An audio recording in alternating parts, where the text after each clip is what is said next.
मैं हूं आफ्ताब और इस नेशनल फेस्टिवल के इंडिपेंडेंस के मुबारक खास मौके विराजमान हम सब के प्रेरक स्रोत मार्गदर्शक नारायण इंटर कॉलेज के प्रबंधक हरिवंश यादव सर, साथ में उपस्थित मुख्य अतिथि चंद्रशेखर सर और नारायण इंटर कॉलेज के प्रिंसिपल एलपी सर, समस्त विषयों के समस्त टीचर, मेरे दोस्तों, मेरे भाइयों, आप सबका तहे दिल से इस्तकबाल, स्वागत, वंदन एवं अभिनंदन करते हैं।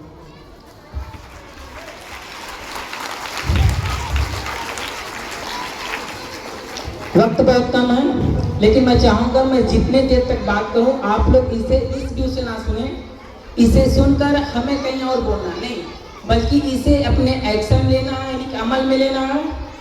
Because action at the most powerful of energy. मैं चाहूंगा आप लोग सुने। आज है 15 अगस्त। आज ही के दिन यानी 15 अगस्त 1947 जब लाल किले के प्राचीर से फहराया तिरंगा, 15 अगस्त 1947 जब हम सब ने आजादी की सांस ली, 15 अगस्त 1947 जब इस देश ने गुलामी की बेड़ियों से मुक्ति पाई, 15 अगस्त 1947 जब हिंदुस्तान बना, 15 अगस्त 1947 जब हम सब ने मिलकर ये सपना देखा कि हम सब दुनिया के सबसे बड़े लोकतंत्र देश के हिस्से होंगे। आज हम सभी को गर्व है कि हम सब दुनिया के सबसे बड़े लोकतंत्र देश के हिस्से हैं।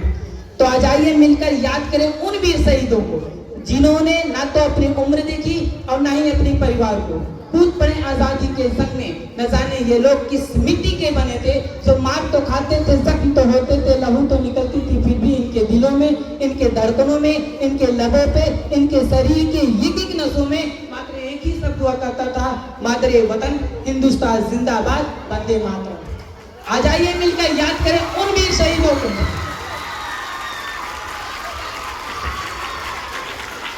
आ जाइए मिलकर याद करें उन वीर शहीदों को जो बारनों पर तैनात हैं, जिसकी वजह से आज हम सभी लोग अपने आप में सेफ और स्वतंत्र महसूस करते हैं। मेरे दोस्त, इसके लिए न जाने कितने वीरों ने अपनी प्राण गंवाई, न जाने कितनी माओं ने अपने बेटे खोए, न जाने कितनी औरतों ने अपने सिंदूर धुले, न जाने कितने बेटे अनाथ हुए। उसकी एक झलक याद करो तारीख अगस्त 1928 को, जिस दिन दिल्ली के फिरोजा शाह कोटला मैदान में हिंदुस्तान सोशलिस्ट रिपब्लिकन एसोसिएशन की स्थापना चंद्रशेखर आजाद ने, उसके दो सदस्य बटुश्वर दत्त और भगत सिंह दिल्ली के लेजिस्लेटिव सेंट्रल असेंबली में बम फेंके, जिसके यवस में भगत सिंह की गिरफ्तारी हुई।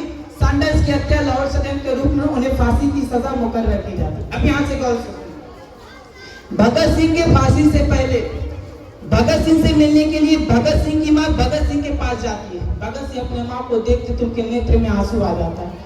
मां अपने बेटे भगत सिंह को देखती, उनके भी नेत्र में आंसू है। फिर भी भगत सिंह की मां भगत सिंह से कहती है, मेरा वो बेटा जिससे पूरी अंग्रेज कांपते हैं, वो आज फांसी की सजा सुनकर रो रहा। ऐसे हजार बेटों को मातृभूमि पर कुर्बान कर तू ये तख्त की माटी कर तुझे।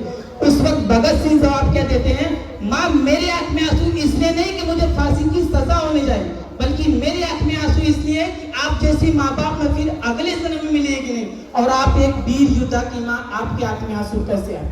मैं आप सबको बता दूं, भगत सिंह को फांसी होना था 24 मार्च को, उसके 12 घंटे पहले इनको फांसी दे दी जाती है और इनके डेड बॉडी को परिवार को भी नहीं सौंपा जाता, बल्कि इनके डेड बॉडी के शरीर के कई टुकड़े करके एक बोरा में भर के लाहौर से 60 किलोमीटर दूर ले जा करके दाह संस्कार किया जाता। ऐसे देश आजाद नहीं हुआ था। चलिए कुछ नहीं, थोड़ा सा आगे बढ़ते हैं।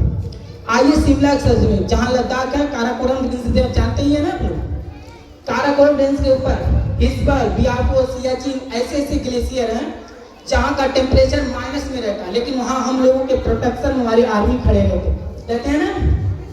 सोचो एक शिमला के सरजमीन पर बंद रूम का तापमान इतना कम रहता है, गोया कोई इंसान यदि वहाँ रह रहा हो और वह इंसान सोने जाए और उस इंसान के शरीर से कोई कीमती लिबास, कपड़े, चद्दरें, रजाइयां हटा दो तो उस इंसान को तड़पन सी महसूस होती, बेचैनी छा जाती, उसको नींद नहीं आती। जरा सोचो 6 दिन तक 2015 या 16 की घटना हनुमान टप्पा उस बस के अंदर कैसे रहेंगे? क्या उन्हें अपने माँ बाप, भाई बहन या सगे संबंधी लोगों के ख्याल नहीं आया? क्यों रहे? किसके लिए रहे? वो सिर्फ हमारे आपके उस मूल के लिए, किसी और के लिए नहीं रहे। और जोर करो और सोचो, हमारे और आपके घर का कोई बच्चा सर्दी के मौसम में खुले आसमान में निकलता है तो माँ बाप उसको फौरन पकड़ के अंदर ले आते हैं, मोटी मोटी जैकेट, गर्म कपड़े पहनाते ताकि मेरे बेटे को ठंड ना लगे। जरा सोचो क्या गुजरी होगी उस सलमान थप्पा की माँ को, जबकि उन्हें ये भी पता था कि मेरा बेटा उस बर्फ के अंदर लगा। तो दोस्तों मेरे कहने का मतलब ये कि हमें चाहिए इन सब की कुर्बानियों की कद्र करें, हमें चाहिए इन सब की कुर्बानियों की इज्जत करें। क्योंकि दोस्त अगर भारत का मात्र एक सैनिक मरता है तो भारत के तकरीबन कई लाख कई करोड़ नागरिकों पर संकट मंडराती है। इसीलिए कहते हैं अगर कोई मजहब का आड़ देकर ये कहे ये मत करो वो मत करो, हटा दो, ये भी झूठे वो भी झूठे, है झूठा संसार। और जग में सबसे चीज बड़ी है देश वतन का प्यार, देश वतन का प्यार।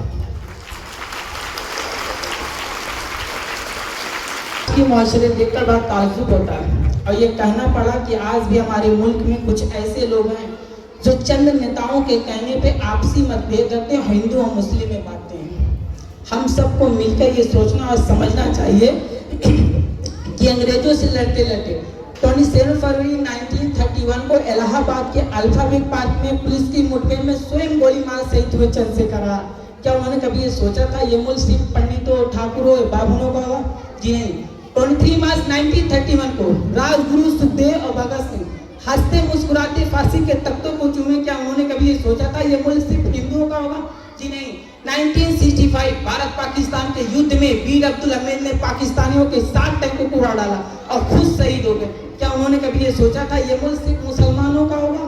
जी नहीं। भारत को संविधान देने वाले भारत रत्न, स्वतंत्र भारत के पहले कानून मंत्री, करोड़ों स्रोतों व दलितों के मसीहा परम पूज्य डॉक्टर भीमराव अम्बेडकर, क्या उन्होंने कभी ये सोचा था ये मुल्क सिर्फ और सिर्फ दलितों और बौद्धों का होगा? जी नहीं। और याद करो तारीख, सितंबर 1927 को जिस दिन फैजाबाद की जेल से फांसी के तख्तों तक ले जाया जा रहा था अशफाकुल्लाह खां को, उस दरमियान जब उनसे ये पूछा गया कि आपकी कोई आखिरी ख्वाहिश, तो अशफाकुल्लाह खां कहते हैं कोई आरजू नहीं है तो आरजू तो ये है रखते कोई जरा सी खाके वतन कफन में। क्या उन्होंने कभी ये सोचा था ये मुल्क सिर्फ और सिर्फ मुसलमानों का?